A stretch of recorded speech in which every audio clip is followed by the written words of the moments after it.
बिल्कुल थाना रजोया के इलाके में मक्कू वाला में बाप ने अपने बच्चों को ना पालने की वजह से अपनी ही बीवी और बच्चों को जान से मारने की कोशिश की।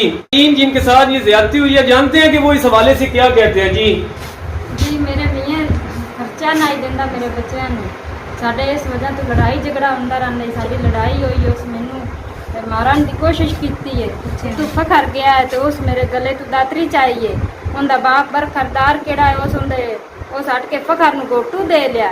सकलैन जेड़ा वग्गा है उस हट के तो उस मेरी बहन दे सिर दे सफिया दे सिर में 2 दफा दातरी मारी है। साडे घर वाड़े आए नो सकलैन बरखा मुजाहिद उनदे नाल ही हथ दातरियां भी ने ते सोटे भी सानू डा डेरी किता ने मारिया ही ने ते दातरियां भी मारियां ने, सोटे वाल भी पट्टे कपड़े फट्टे गए के केड़े कानून च लिखिया औरत नाल ज्यादती करनी जोंदे कपड़े फट हो वजे दे ते मुजाहिद ते सकलैन ते बरखा आया सी।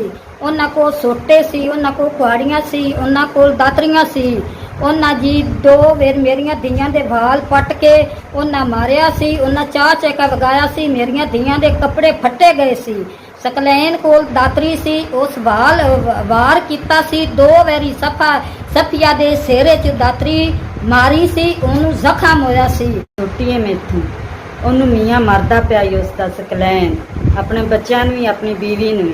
मैं उसनू छुड़ावन लगी हाँ तो उनके हथ दातरी आई। उसने 2 बारी दातरी मेरे सिर च मारी है तो मेरा खून निकल गया है, मैं जमीन ते गिर गई हूँ। जी सानू इंसाफ चाहिए।